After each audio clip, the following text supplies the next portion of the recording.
Panginoon. Salamat o Diyos sa presensya mo sa aming kalagitnaan.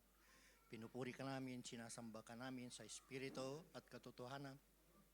Salamat muli sa presensya mo, Panginoon, na andun, Panginoon, na lagi mong pinaalala po sa amin, Panginoon, that you inhabit the praises of your people. So we acknowledge your presence, O Lord God, in our midst. At patuloy, O Diyos, na iling po namin ang iyong presensya, Panginoon, sa aming kalagitnaan, Panginoon. Na ang bawat mga kapatid na nandito, maging sa platform na aming ginagamit, O Diyos, ay nandun ang paghipo mo po sa kanilang puso, Panginoon. Sa paghahayag ng iyong mensahe mo sa umagang ito, Panginoon. Sa pamamagitan ng mga labing ito, O Diyos, na alam ko po, Panginoon, ay ikaw lamang, Panginoon, ang siyang may taas, Panginoon, sa aking buhay, Panginoon. Kaya, O Diyos, hiling ko po ang pagpapanagana mo ng iyong banal na Espiritu Santo upang ito'y may hayag ko, Panginoon, na may kabanalan, may kapangyarihan na nanggagaling sa iyo, Panginoon, upang mabuksan ang mga puso, ang bawat makapakinig nito, Panginoon, na ikaw ang Diyos na nagmamahal sa amin, Panginoon. Ikaw ang Diyos na aming minamahal, Panginoon. Kaya patuloy, Panginoon, na pangunahan niyo po ng bawat isa, maging ang tahanang ito, na patuloy na yung ginagamit, Panginoon. Lord, we ask you, Lord God, to cover this place by your most precious blood upang hindi makapanaig, Panginoon, ang kaaway, Panginoon. Nagambalayin, Panginoon, ang iyong mensahe mo sa araw na to. Kaya, O Diyos, salamat, Panginoon. Sa umagang ito, tago mo niyo po ako sa iyong likuran, Panginoon. Kayo ang magsasalita at kayong makita at matanyag sa aking buhay, Panginoon. Gamitin niyo lang po ako, Panginoon, bilang iyong instrumento, Panginoon, sa paghahayag ng iyong banal na salita. Upang, O Diyos, madaman nila, Panginoon, ang iyong pag-ibig, ang iyong kapangyarihan, Panginoon, sa buhay ng bawat isa na nandito, maging sa platform, Panginoon, na iyong ginagamit. Kaya maraming salamat, Panginoon, purihin ka at sambahin ka sa Espiritu at katotohanan. Ito ang aking samot dalangin sa pangalan ni Jesus. Amen. Praise the Lord. At bago po tayo mo po, let us recite our Redeeming Grace Gate Community Church Vision. So sabay-sabay po natin basahin o kung may recite nyo na ito na hindi binababasa, okay lang po.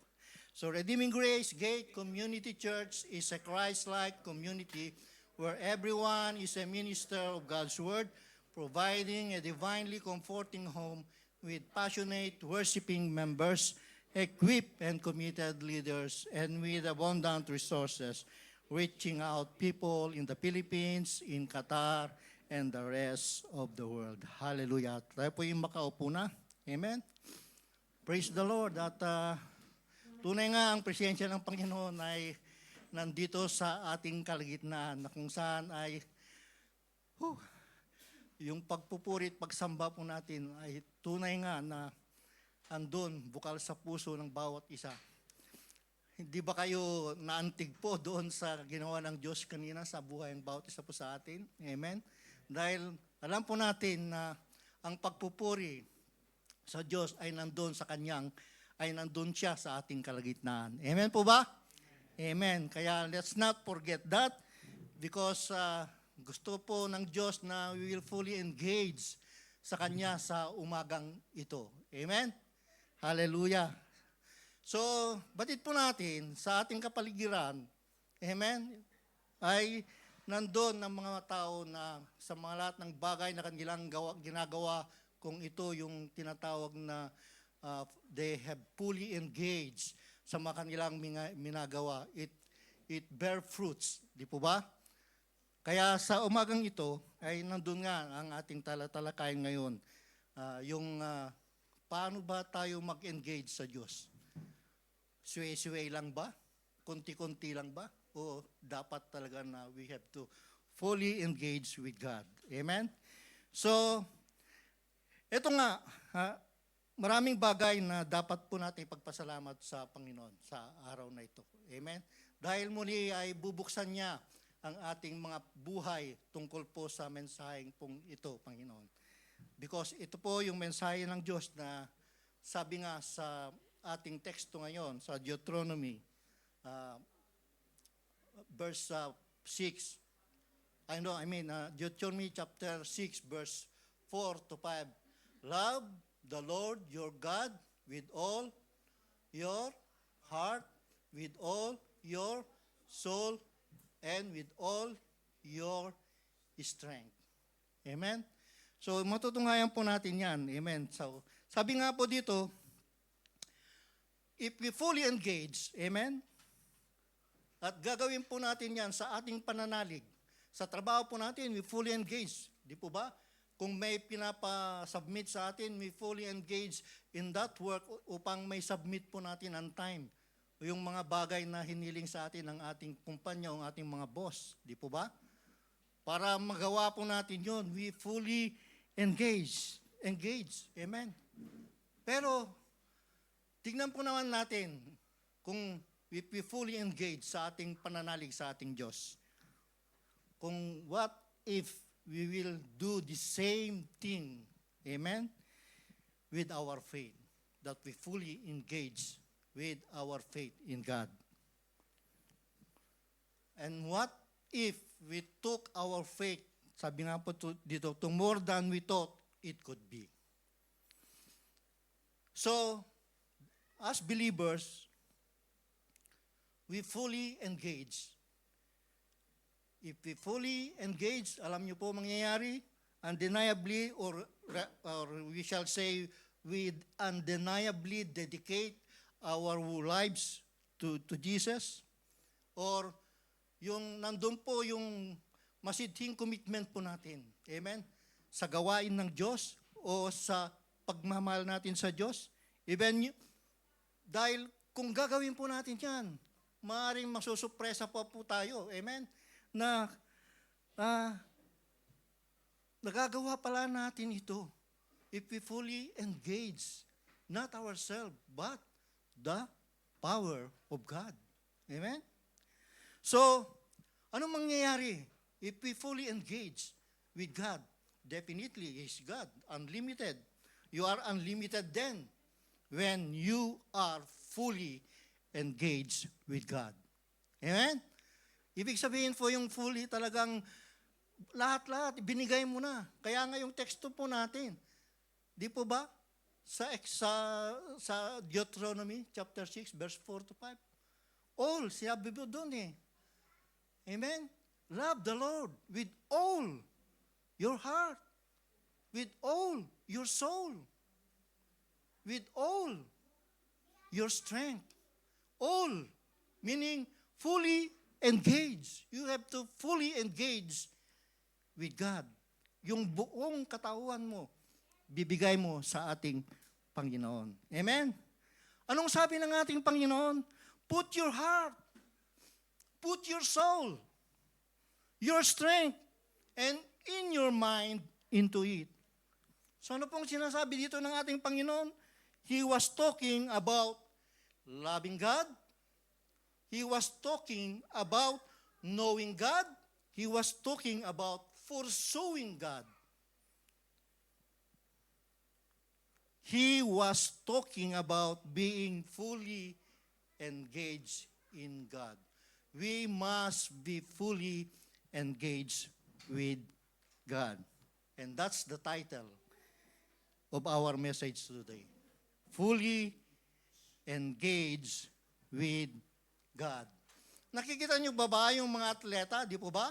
Talagang pinupost nila yung capacity nila para lang tawag dito, manalo po sila. Amen? Ganon din po sa hard labor, di po ba? Para magawa yung magandang building o magawa yung pinapagawa na maayos, ay andun. We fully engage ourselves, di po ba? Para maging maayos ang lahat. What about our relationship with God? Are you fully engaged with God? With our relationship with God? You know what? When we seek God with our whole life, sabi nga po, every part of our life benefits. Even our joy, even our wisdom, our decision-making, and our direction in life. Everything is impacted when we are fully engaged with God. Amen?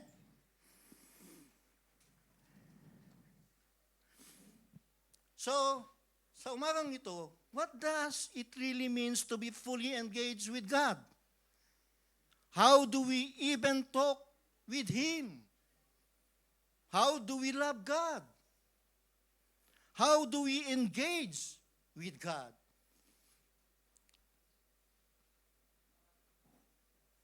Sabi nga po, ang Diyos ay Espiritu. At maaaring masabi rin po natin, kung Espiritu ang Diyos and I am flesh and blood, I can give Him a hug. Hindi ko siya mayayakap. What do I do? What do I do to love God? And how can I express that love to Him as I worship Him? Kanina, nag-worship po tayo. Nandun ba yung pag-ibig nyo sa Diyos nung tayo po ay nagpupuri? Amen. Nakita po, nadama nyo ba ang presensya ng Panginoon? Amen. Damang-dama ko po yung pag-ibig ng Diyos. Damang-dama ko po yung pagyakap ng Diyos. Amen? Kaya, yung po, dapat lahat ng bagay na ating gagawin, we should be fully engaged with God. Amen? Hallelujah. So, that's what we are going to talk about today sa ating panahon na ito. So, bago po natin gawin yan, let me set the stage, or actually, the story begins in the Old Testament, primarily in the book of Deuteronomy. Yun po yung teksto po natin. Or maging even earlier than that. So, sabi ko nga, let us set the stage sa teksto na ating pag-uusapan ngayon. Amen? Alam niyo po, yung mga Israelita, the children of Israel were in bondage in Egypt 400 years ago. 400 years na sila ay nasa kuko ng Egypt. Amen? And when they came out of Egypt, nung sila po ay lumabas sa Egypt, it was called the Exodus. Amen? And we have that book in the Bible, yung Exodus, the book of Exodus. Di po ba? Amen? And it's the story, ito po yung story of the people. It's the story of the people of Israel coming out of Egypt. Kaya nga, ito yung tinawag yung Exodus, their Exodus. Amen? So, nung sila ay nakalabas sa Egypto, they were going to be away. Sila po ay alis sa Egypto and they are going away in a certain place or uncertain place. Amen? Na kung saan ay malalayo sila sa kabihasnan. So ano ang dapat nilang kailangan? Amen? They needed, dahil doon sa Egypto, bihira silang nakakapagpuri sa Panginoon o nag-worship sa ating Diyos. So what they needed, some information about how to worship. Amen? So the book of Leviticus is us to tell how they were instructed to worship the Lord. Maging yung mga seremonyas nila, nandun sa Leviticus, di po ba? And all yung mga piyesta nila, amen, nandun, sinasabi po doon. Maging sa pag-in and out nila sa tabernacle, nandun lahat in the book of Leviticus. At ngayon naman, pasok tayo po dito sa book of Numbers. And this is a very sad story. Bakit po? Because the children of Israel, although it was a promised land, at nang pumunta po, doon yung 10 spies, at nang sila ay bumalik, sabi na, hindi natin kaya ito na to take this land. Sabi po nila. At dahil po sa kanilang unbelief, ano po ang naging punishment po nila? Hindi lang sila nakapasok sa promised land, kundi lahat na nag-disobey, nag-disbelieve sa ating Panginoon, sila po ay namatay. Except kina Caleb at Joshua. Amen? And then this came the book of Deuteronomy. And the second time around, si Moses, in the brink of bago sila pumunta sa Promised Land, merong reminder si Moses sa kanila. Although si Moses hindi rin nakapasok sa Promised Land. Sa mga Israelita. Amen? Una, pina-remind niya yung Ten Commandments. And then, later on, nag-focus siya dito sa the most important commandment of God ever gave. And what is that? In the introduction to loving God is found in Deuteronomy chapter 6, verse 4 and 5, which is called the Shama or the Shema. Amen? Meron pong, ayan po, Shama or Shema. Ano po yung ibig sabihin? It is an Hebrew verb meaning to hear, to listen, or obey, and often implying hearing with action or hearing with intent to obey. Yung Deuteronomy chapter 6, verse 4 and 5, yan po yung tinatawag nilang Shama. Amen? Ngayon po, before we dig into this and how it teaches us to fully engage with God, may tatlong bagay po dito na makikita po natin. There are three things that we should note about this little passage. Unang-una po, the priority of God. What's that priority of God? The purpose of Shama, yung purpose po ng Shama was to impress o ilagay sa puso o impress sa puso ng mga Israelita upon the people of Israel the privilege, yung pribileyo nila and the sheer grace of their relationship with God. Sabi nga po, they were to love God because God has first loved all, shown His love to them. So, in the very same way that we read in the New Testament, kung tutunghayan po natin yung 1 John chapter 4 verse 10 at maging sa 19, sabi po dito, and this is love, not that we love God, but that He loved us and sent His Son to be the propitiation for our sin.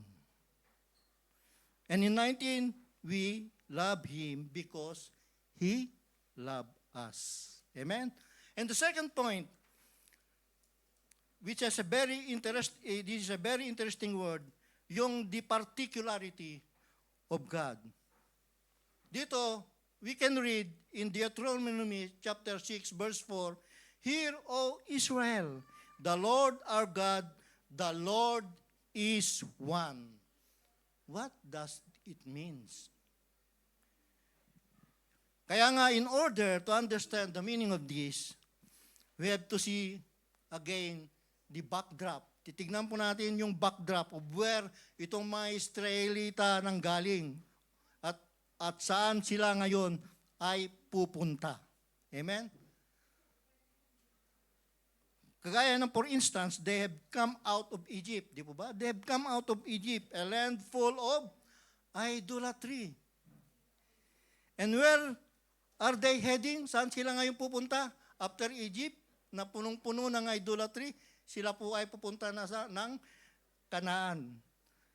They are heading toward the most wicked, polytheistic, idolatrous nation. And that is in Canaan. Kaya nga, sa mensahe pong ito, that Moses preached to the Jewish people in the book of Deuteronomy, and he is preparing them, he is preparing them to go into the land. One of the main key is that they understand they are not to get caught up in this idolatry. Sabi nga po, sabi ng Diyos, o nilagak sa puso nila ang Diyos, the Lord is one. They have one God, yung mga Israelita know and one God alone. There are not many gods. There are not some gods. There is one God. Our God is Yahweh. Yahweh alone is our God. That's what the Shema was communicating to them. Amen? And bakit nga po it's very critical that they have to repeat it often sa kanilang buhay at hindi na dapat nilang hindi maalala ang mga bagay na to na ang Diyos ay isa. Hindi po marami ang Diyos. Yun po yung ipinunto po dito. Amen? At yung pangatlo po, there was the purpose of God. Amen? So the purpose of God is found in the last part of this verse in Deuteronomy chapter 6 verse 5. You shall love the Lord your God. Amen? Pero you shall love the Lord your God. If we will sa mababaw na kaparaanan, amen?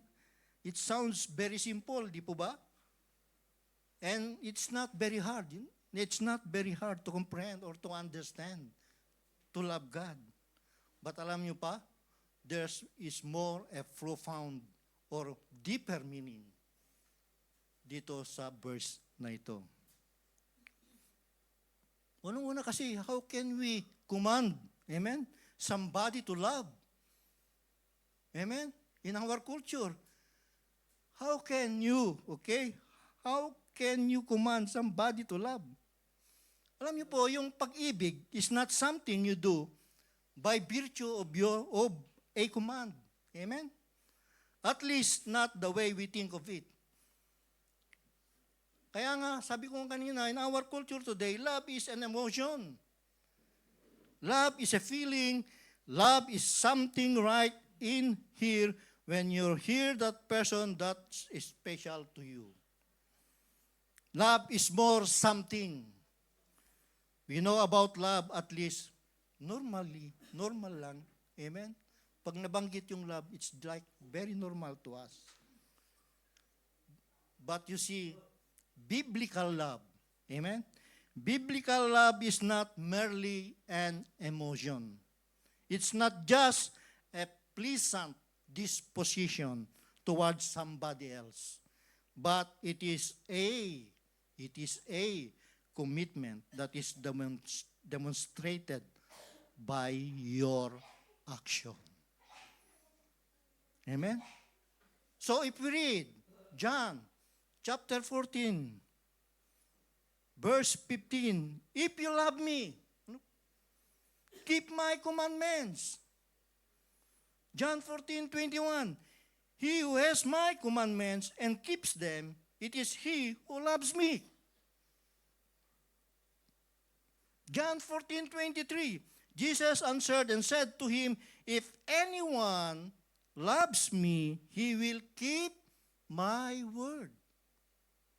And in 1 John chapter 5 verse 3, and this is the love of God that we keep his commandments. And his commandments are not burdensome. Amen? Loving God is simply a reminder to us that as important it is that we express our love to God verbally, that isn't really the essence. Yung pagbigkas natin ng I love you, Lord, that isn't really the essence of loving God. We come to church on Sunday and stand up and sing how much you love God, but how empty is that? How empty is that? Dapat yung mga words po natin, our words should be expressed absolutely but not without content. Dapat may content po yun. Pag binigkas po natin na I love you, Lord. And you know what? And the content of loving God is obedience. Amen? So let's go for the interpretation of loving God. So now we come to this. Amen? Interpretation of loving God. So kung pupunta po tayo sa New Testament, meron pong pangyayari doon na it's very amazing. The Lord Jesus give little sermon on this text. Amen? One day, sabi nga, yung isang lawyer pumunta po sa kanya at sinabi sa kanya, Panginoong Jesus, what is the greatest commandment in the Bible? At ang sagot ng ating Panginoon, and he grabbed that question, he said, the greatest commandment is to, sabi niya nga po sa Matthew chapter 22, 37 and 39, love the Lord your God with all your heart, your soul, and mind. Doon sa Deuteronomy chapter 6, verse 4 to 5, love the Lord your God with all your heart, with all your soul, and with all your strength. But here, in Matthew chapter 22, may dinagdag ng ating Panginoon. Amen? And the second is like unto it, you should love your neighbor as yourself.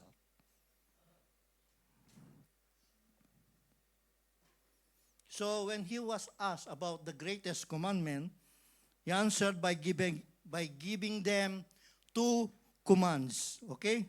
Kita niyo po yung two commands po dito?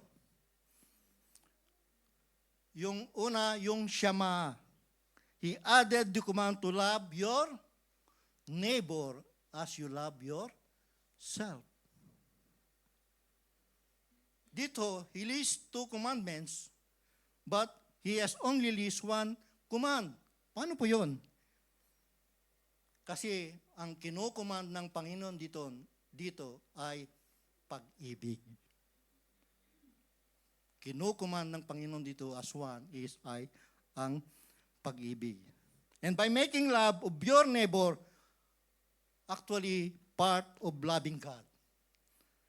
He's simply saying in Matthew 25:40, if you love me, keep my commandments, because I commanded you to love one another. So when you love one another, what are you doing? You're loving one another and you're loving God. Amen? But the key issues, yung key issue po dito sa message po natin dito, or the whole discussion about love, has nothing really to do with emotion until, first of all, has something to do with obedience. Amen? So, yung nga po, the introduction to loving God, Jesus said, here is the greatest commandment. Love the Lord your God with all your heart, soul, and mind, and love your neighbor as yourself. Because that illustrates how much you love God.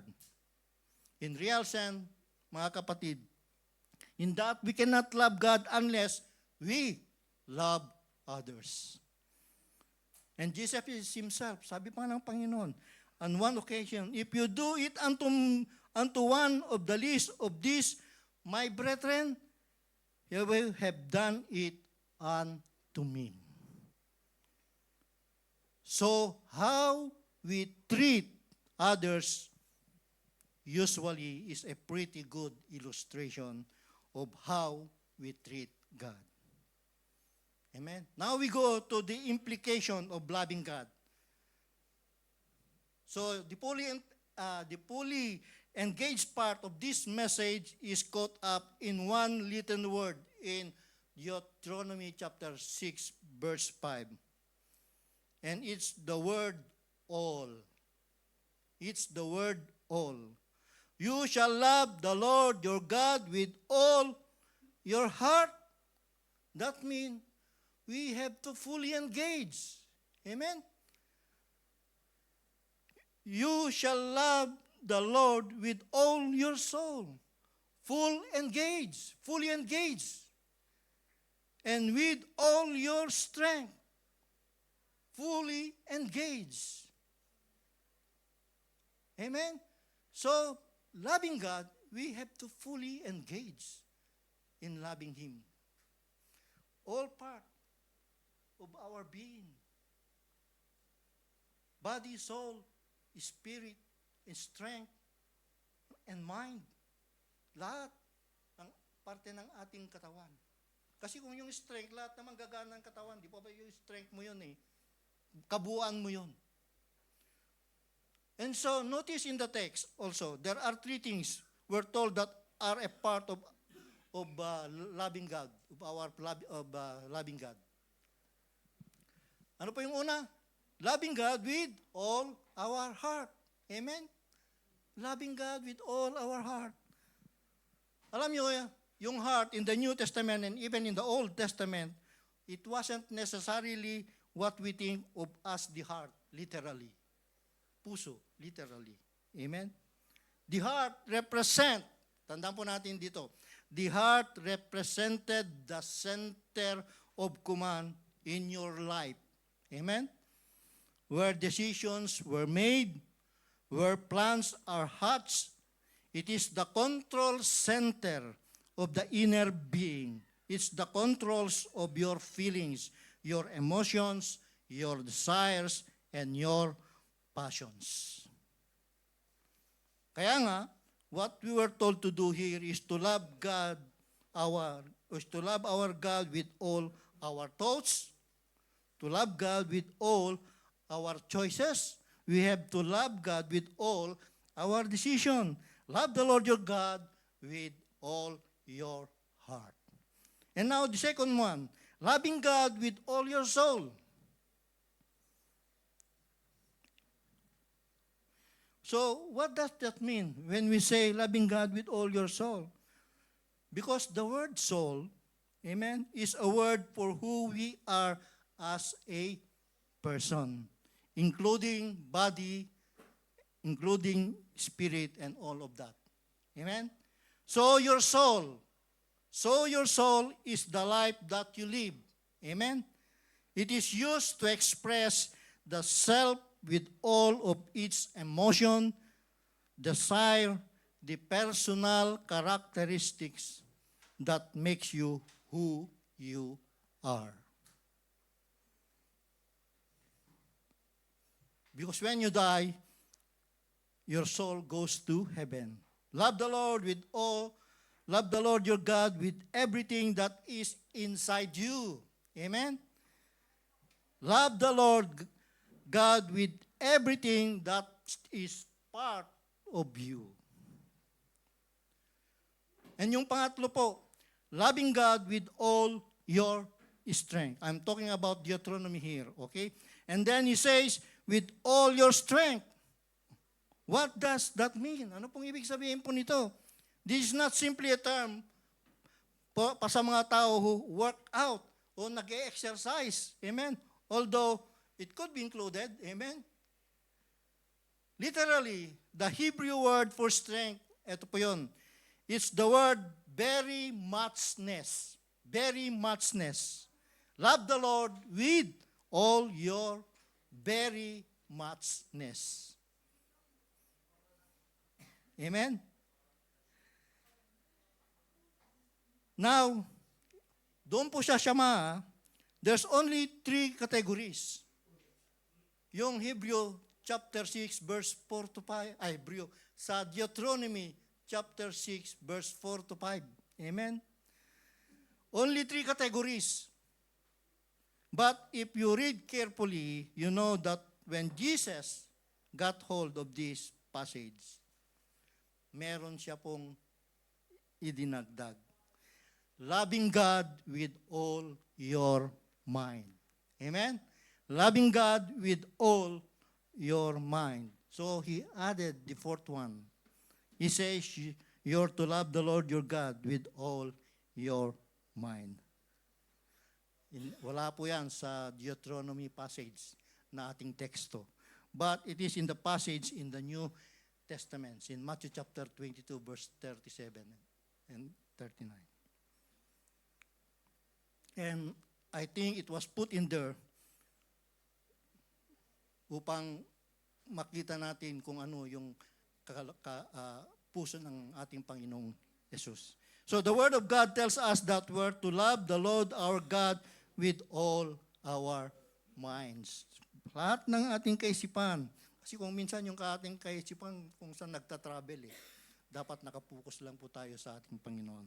So we are here with the implication of loving God. We are to love Him with all our hearts and our soul and our strength and our very muchness and our mind.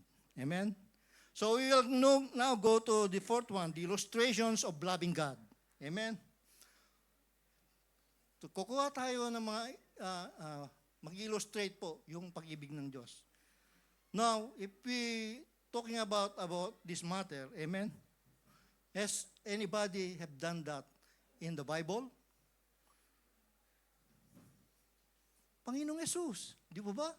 Ang ating Panginoong Jesus, the Lord Jesus did that when He was here in this earth. He did always those things, amen, that pleased the Father. He came to live completely under the complete control of the Father. He never sinned, amen? He walked perfectly on this earth. So, the Lord Jesus is a great example. Amen? Sige, disregard muna natin. Huwag naman disregard. Sige, kasi hindi natin kapantay ang Diyos Dapat magbigay tayong sample ng kapantay natin, mga tao. Amen? Do you remember that woman na nag-wipe out sa paa ng Panginoon sa kanyang buhok at maglagay ang panganang pabango? Amen? The woman of ill repute, this sinful woman. Amen?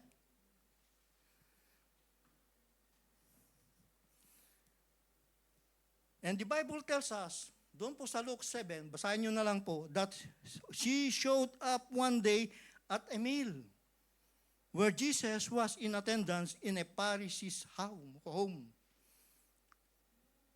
And then, gate crash siya. Sabi nga po dito, and she breaks open in that house and even open a flask of real expensive ointment that she brings in the door with her.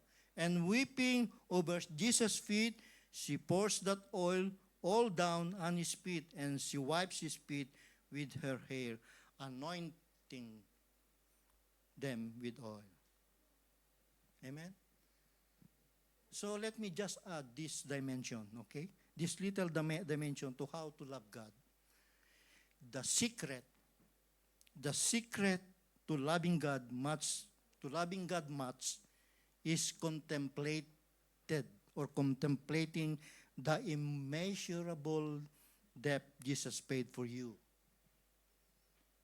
and how vast in His mercy and grace you are living with it. So one of the things we should always do when we come, amen, to communion, yung lagi po natin ginagawa every second Friday of the month, and try to encourage you and instruct you to do things, na gawin ito, to remember what Jesus Christ has done for you and me. Amen? Because it's really good thing to remember from whence we have come from. Kung sino po tayo noon. Yung pangalawa po na illustration o example po. Amen? Si Simon Peter. Simon Peter. Alam niyo si Simon Peter, he always make a mess. Di po ba? He messed things up a lot. If you read in John chapter 21, there's this marvelous passage where the Lord Jesus comes up on the shore and begins to talk to Peter, and the Lord really is reassigning him and recommissioning him. Kaya ito po yung little interchange nila that goes on between the Lord and Peter. At dapat pakinggan po natin carefully. Amen? Yung pag-uusap po nila.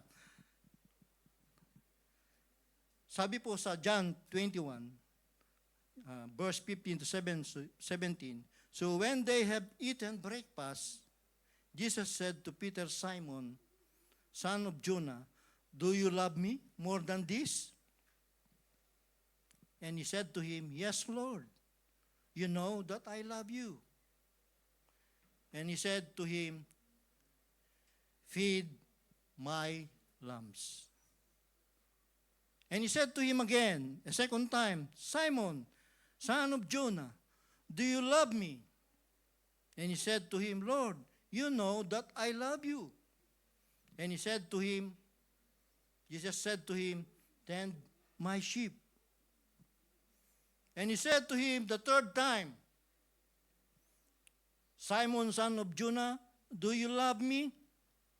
And Peter was grieved because he said to him the third time, do you love me? And he said to him, Peter said to him, Lord, you know all things. You know that I love you. And Jesus said to him, feed my sheep. Amen. Now, without going into any lot of details, let me just tell you that the key, amen, to this whole story is the words that Jesus used, amen, and the word that Peter used. Sabi ng Panginoon, He asked Simon Peter, do you agape? Do you agape? That's the Greek word for love. Do you love me? Do you agape me? That means, do you love me fully? Are you fully engaged with me? And Peter answered with the word phileo. What is the meaning of phileo? The Greek word for phileo is fond or like. Kasi kung minsan, di ba, yung I like you. Di ba? I am fond with you. Imbes na sabihin, I love you. Di ba may narinig kayo na, I like you. Ganun eh. O ano, mag-jowa na tayo. I like you lang sinabi, hindi I love you. I'm fond with you. So tayo na. Hindi I love you. Amen. Marami ba tayong natutunan dito ngayon? Tungkol po dito sa agape at phileo. Amen. Hallelujah. Pilayo. Amen. Hallelujah. So, sabi nga, don't you ever wonder why Peter do that? Bakit ganun ang sagot ni Peter? Although, parang mababaw kasi eh. Parang mababaw lang yung phileo, di po ba? Hindi talaga wholehearted. Yung pagsabi kasi, I love you talagang galing sa puso yun. Yung I like you, parang, you like lang siya. Like lang. Walang sabit. Basta gusto mo lang siya. Amen?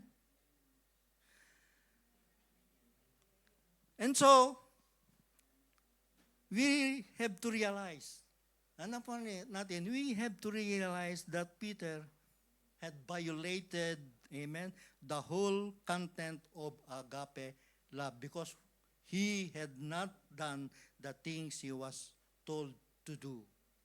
In fact nga, mga kapatid, he had totally betrayed his Lord 3 different times. Di po ba? Alam ni Peter, there is more to love than the word. Amen. Meron dapat content yung sinabi niya. Yung phileo niya na sinabi niya. So Peter realized that to really love God, kasi tend my sheep, amen, tend my lamb, doon lahat po eh. Feed my sheep, or feed my lamb. He must go and do what Jesus told him to do. Feed my sheep, feed my lambs, that you'll be teaching others and yourself what it means to love God. And you know, in response to all of this about love, there's an interesting illustration. Yung pangatlong illustration po natin. And that's the only ones in the Old Testament. In the Old Testament, I'm talking about Old Testament. Amen? it is said about anyone that they love God. Meron bang nagsabi doon sa Old Testament that I love God? Meron, isa lang. Amen. Where is that in that passage in the Old Testament? In 1 Kings chapter 3 verse 3. And Solomon loved the Lord.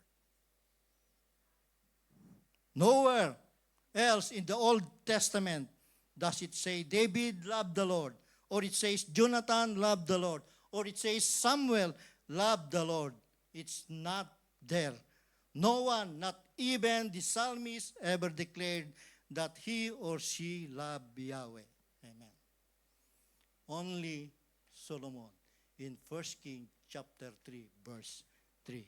Amen? Now, from the words of Moses, we learn that spirituality arises from the heart and it extends through all of our life. Dahil spirituality represents, amen, our lives. It's not just saying, I love you, Lord, or saying to the Lord, we love Him. We should think about the content. We should think, when we say, we love you, Lord, we should think also the content that goes with it, of what we speak. Amen? So when we sing the Lord, Lord, I love you, we should realize that when you're saying that, amen, what you're saying is, I love you so much and I am going to do what you tell me to do. I am going to be obedient to you. I am going to honor you, not just with my lips, but with my whole life. Amen? So you got now the point. And in conclusion, ito yung gusto pa natin sabi ni Pastor. O yung thoughts to ponder. Amen? Alam niyo mga kapatid, most of my life, me, maring kayo rin, like you and me. Amen? I always realize, lagi kong nare-realize to, that I knew God. I knew God. Amen? And I love God. And I wanted to continue to doing what I'm doing. And I have some doubts in my life. I have some doubts. Once in a while, that I don't love Him like I should do it. Ano bang ibig sabihin nun? Amen? Well, recently, it means I don't pray. I don't pray as much as I should. I don't witness as much as I should. Marami pang iba na dapat kong gawin para mapatunayan ko na mahal ko ang Diyos. Maraming bagay. Kaya nga sabi po, kung ano yung lumabas sa bibig natin, let it be, isipin po natin yung content of what we can do.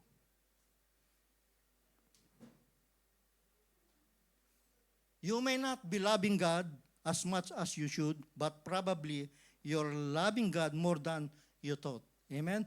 And I just want to tell you, mga kapatid, amen, whatsoever you do, do it heartily as unto the Lord. Love God with all your heart. Love God with all your soul. Love God with all your strength. And love God with all your mind. If you're loving Him more than you thought, love Him more than you love Him. Amen? Sabi po dito, if you're loving Him more than you thought, love Him more than you love Him. So extend, fully engage. Amen?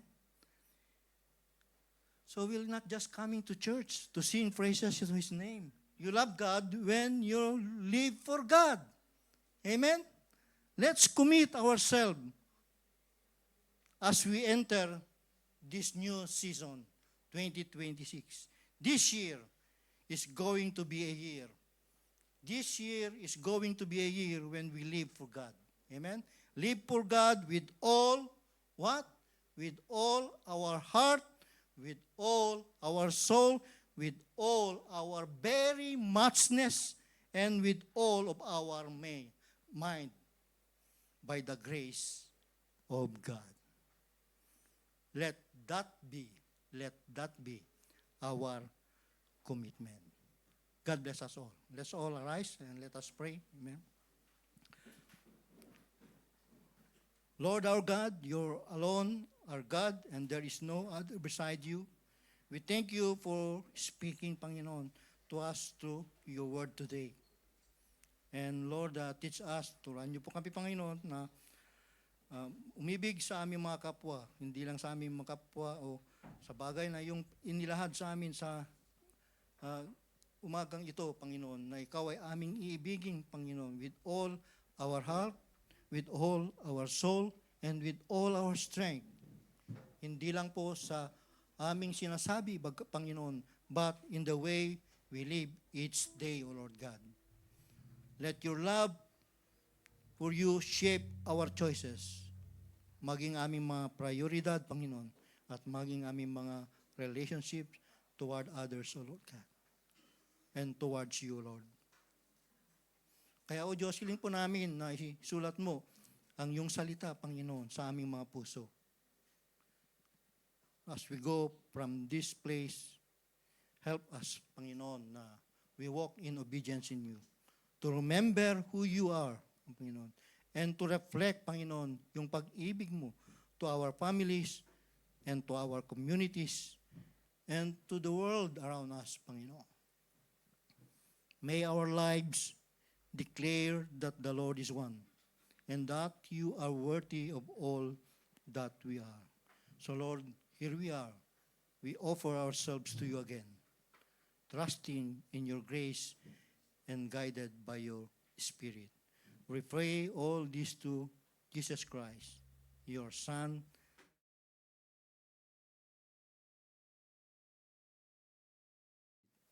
one God, now and forever.